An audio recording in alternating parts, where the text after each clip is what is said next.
And those are some of the headlines. This is Democracy Now!, democracynow.org, The War and Peace Report. I'm Amy Goodman. And I'm Juan Gonzalez. Welcome to all of our listeners and viewers around the country and around the world. The Obama administration's drone and targeted killing policy will come under scrutiny today at the United Nations. The UN Special Rapporteur on Human Rights and Counterterrorism is scheduled to present a report that concludes at least 400 Pakistani civilians have been killed by U.S. drone strikes over the past decade.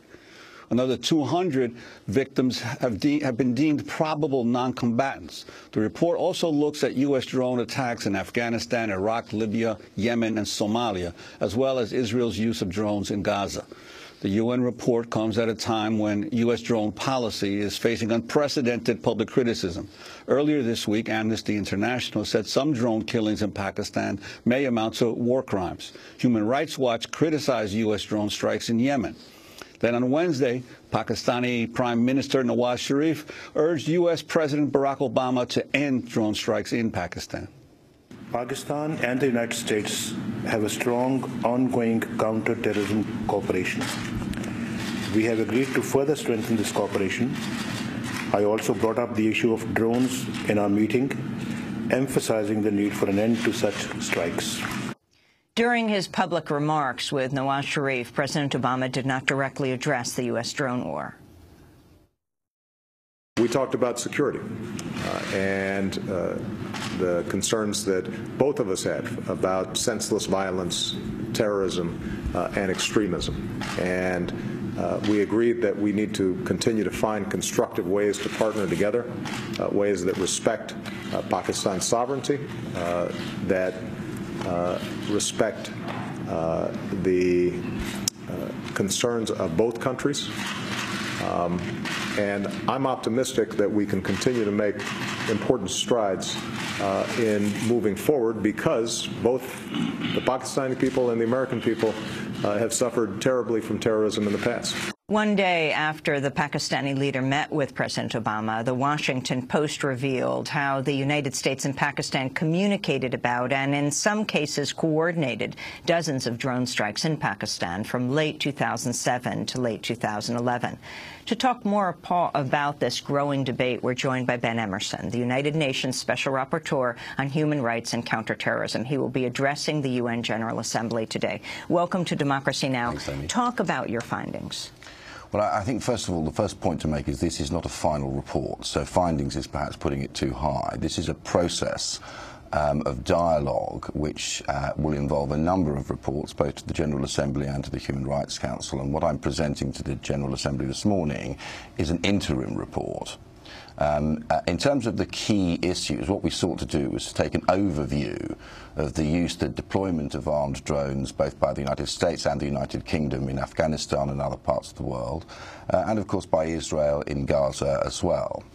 To get a sense of the difficulties involved in assessing civilian casualty levels. And I make it absolutely clear there are real practical problems in that process, partly due to the lack of transparency from the states engaged in these counter-terrorism and counterinsurgency operations, and partly because of the sheer topographical challenges involved in conducting investigations in these largely ungoverned or poorly governed spaces.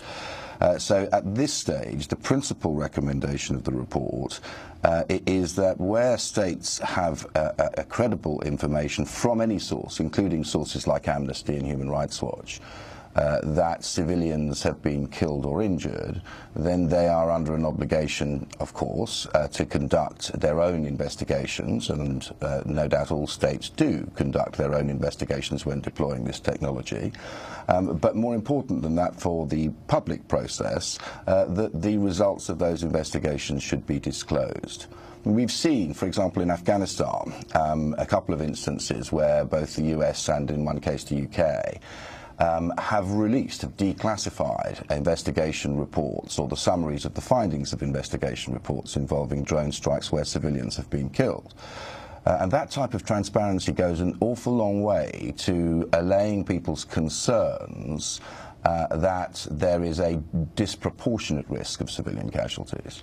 And the as a policy matter, do you see problems with the United States in terms of even actually recognizing or seeking to report civilian casualties?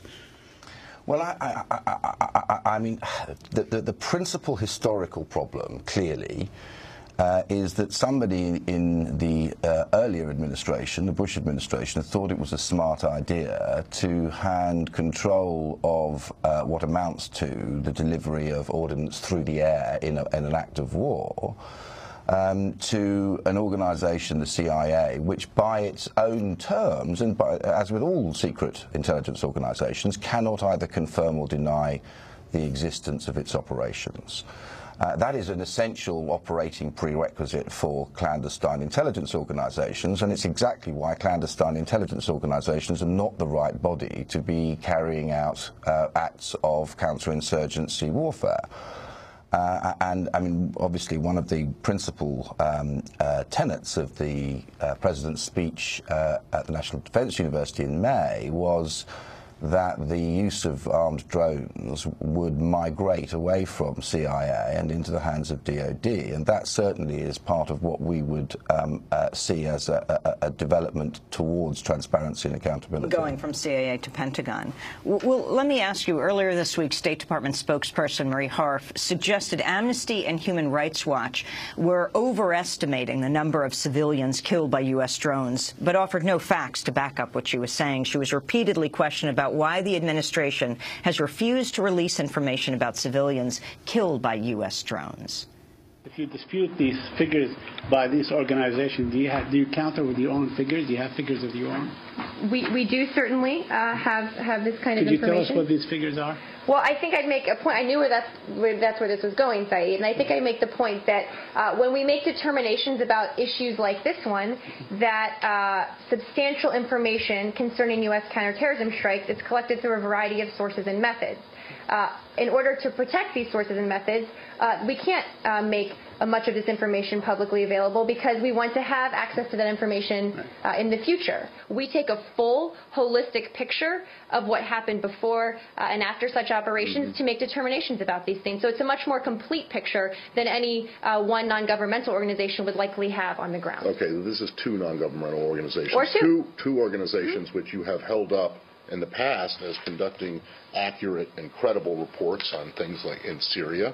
Every situation is different. Oh, so they just don't know what they're talking about when it comes to We evaluate every report separately. We don't make blanket statements about organizations' reports before seeing them. That would seem to be a little unreasonable. State Department spokesperson Marie Harf. Ben Emerson, your response.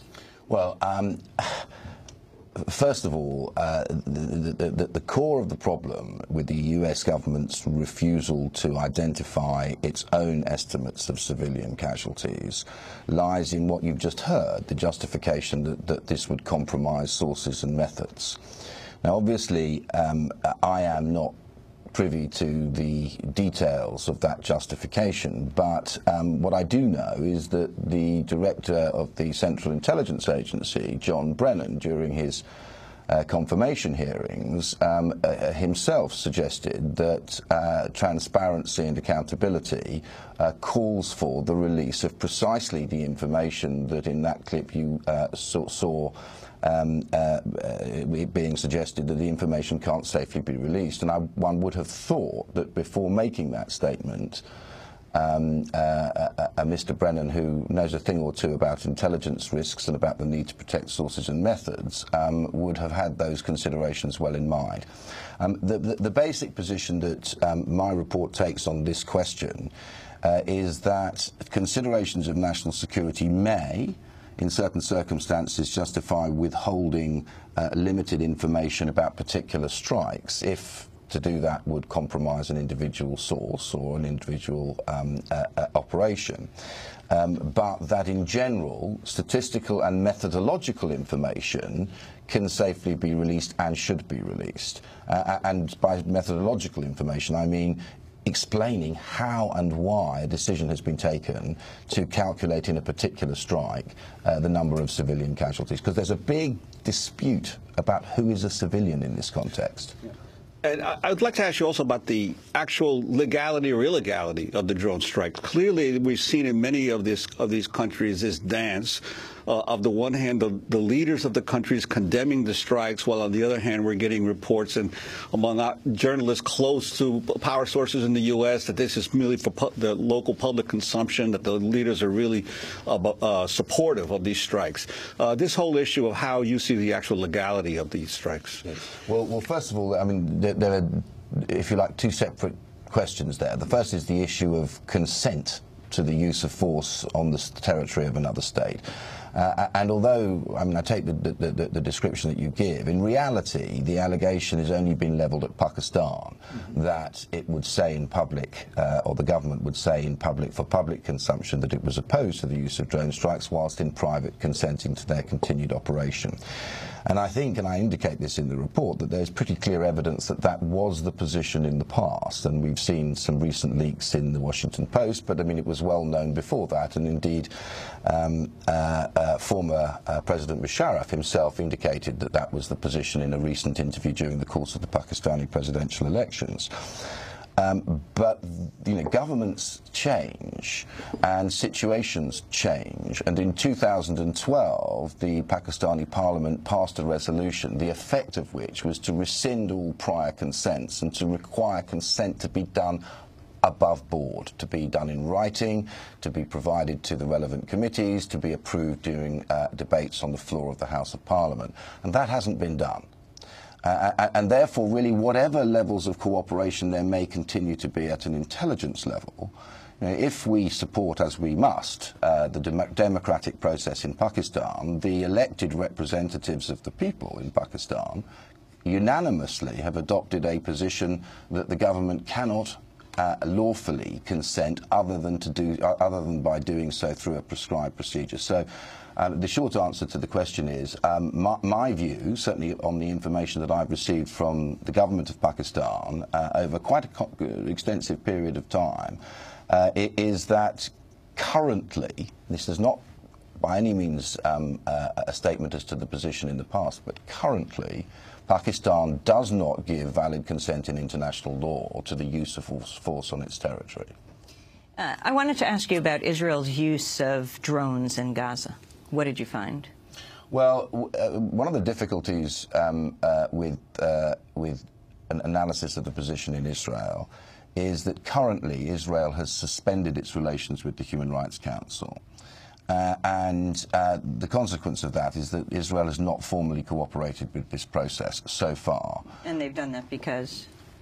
Suspended their relations with the Human Rights Council. Well, I think the given reason was a position taken by the Council in relation to settlements. It's nothing to do with drones.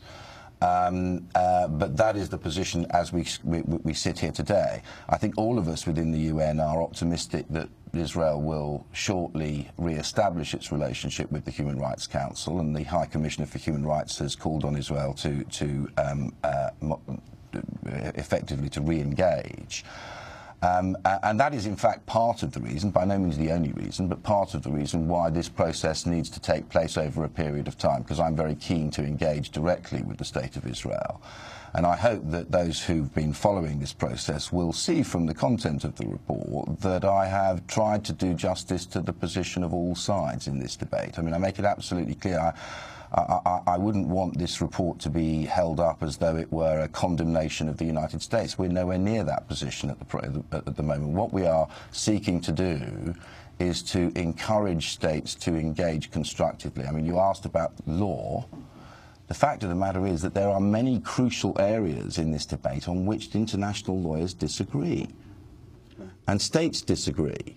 I mean, the United States has an analysis which in some parts of the world is regarded as legally unsustainable, but in other parts of the world is regarded as credible and realistic, and as a modern adaptation of the Geneva Conventions to what we call asymmetrical conflict. In other words, where one party to a conflict is a non-state armed group labeled as a terrorist organization. Well, in that vein, you also raise questions about how the United States defines associated forces or co-belligerents as a rationale for some of these, for mounting some of these drone strikes. Could you expand on that? Well, yes. I mean, I think one of the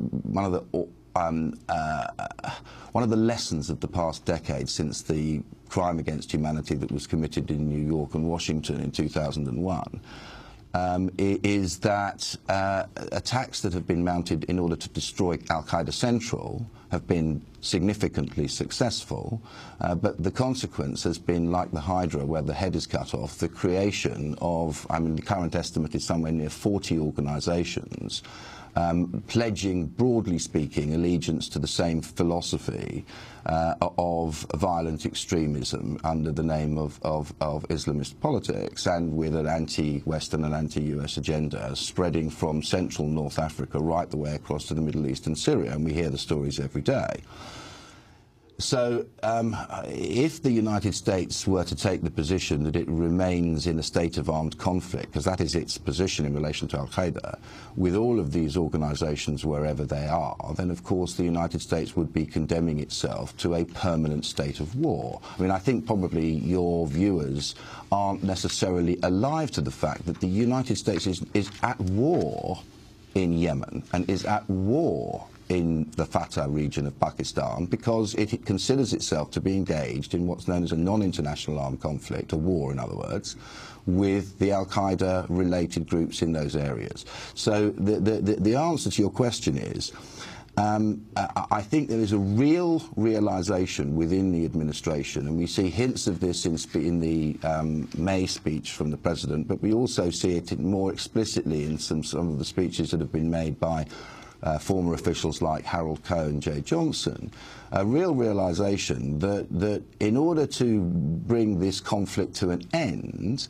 the effective way to do that is not to have an ever-expanding list of so-called co-belligerent organizations. Ben Emmerson, finally, you've called on Britain and the U.S. to release confidential reports into the country's involvement in the kidnapping and torture of terrorism suspects, accusing them of years of official denials. Can you expand on that? Yes, I presented in my last report to the Human Rights Council a series of principles on accountability for what are described in international law as gross or systemic human rights violations. And I think that there's no doubt that the conspiracy that involved the commission of acts of secret detention, torture and rendition under the Bush administration constitute gross and systematic human rights violations. And international law is clear on this. There is no superior orders defence. There is no principle that would justify, just as at the Nuremberg trials, there was no principle that would allow someone to say, well, this is what was ordered by my officials. There must be, international law requires that there be, a system for achieving accountability. And we know that the Feinstein, the Senate committee report, into the activities of the CIA is said to be a very thorough and comprehensive analysis, and to identify who made the decisions, who committed the acts alleged, and where and how and why. And a crucial part of the duty of accountability under international law is the so-called right to truth. And that's a right that's not just belonging to the victims, but to society at large. And therefore, I mean, the time has come, unequivocally, for the release of the Feinstein report. I mean, if there have to be particular redactions in order to protect the identity of operatives from reprisals, so be it.